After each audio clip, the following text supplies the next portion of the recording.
I told my best friend. Her boyfriend was controlling. She cut off her therapist, her family, and me. When I begged her to see what he was doing, she looked away and said, "He showed me everyone's true colors." I didn't say a word. That was last spring. Today, she sat in my back room clutching her baby bump and whimpering, "He always finds me." My best friend got into a toxic relationship, so I cut her off. Me and Sarah had been best friends since senior year. She was my ride or die. When my dad got sick, she showed up to the hospital with snacks, a blanket, and a charger I didn't even realize I needed. And we literally had a shared Pinterest board titled Our Future Life, full of travel plans, matching tattoos, and apartment decor. There was just one thing about her. She was always the naive type. The type to blindly go through life with a huge heart. She once lent a guy $300 after 3 dates because he swore his account was frozen. So I was always grateful to be in her life, because I thought I could be the one to protect her from people who take advantage of her. Until our final year of college when she met Riley. I instantly hated him, and not even in a protective bestie way. In just the first week of meeting each other, he somehow convinced her to turn on her location, while his was still off. We went from FaceTiming all day every day, to texting once a week. So of course I was worried. I did everything I could to see her, and when we hung out, I tried to tell her she was being controlled, that he was isolating her. "No, he just showed me everyone's true colors," is what she'd always say. Well, some of her friends were actually pretty crappy, so if she cut them off and it ended there, I'd be happy. But no. He forced her to not only cut off her therapist, but also to go no contact with her family and guidance counselor too. She wasn't even allowed to email her male professors about anything, school-related or otherwise, and I knew I had to do everything I could to make sure I wasn't next to be booted from her life. So I offered for them both to come over for dinner. My plan was to be super accommodating to Riley and to make sure he approved me so that Sarah wouldn't be forced to cut me off. I did everything. Cooked his favorite meal. Told him that I agreed that it's only okay for men to cheat. Let him jokingly call me a fat beach. And it worked. Too well. "Hey, show me where the bathroom is," he demanded. He spoke like a king waiting on a servant. "Of course," I said, beaming. And as soon as I opened the door for him, I felt his entire body press against mine. Suddenly, his cold lips landed on mine. "If you wanted to turn, you could have just asked." His words hit me like ice in the chest. I couldn't even help the scream that escaped my throat. Sarah ran up the stairs and Riley shoved me off of him. "Get the F away from me, you a word," he yelled, acting horrified. Tears welled in Sarah's eyes. My heart broke. I knew I had lost her. They left right after, and she immediately blocked me on everything. I couldn't sleep at all that night. Riley had her all to himself. Over the next few weeks, I'd check up on her with fake accounts I made.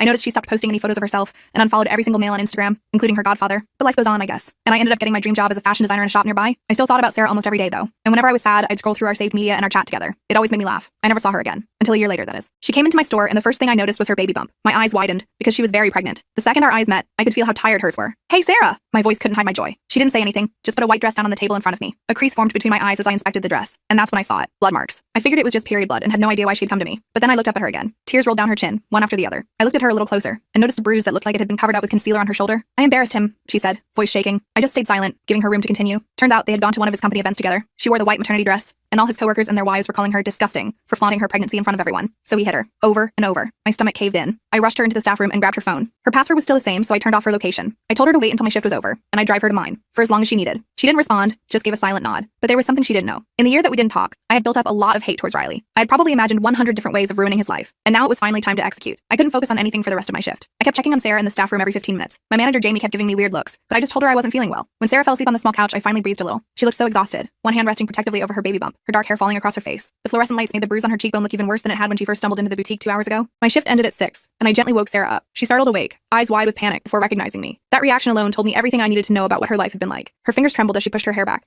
revealing more bruises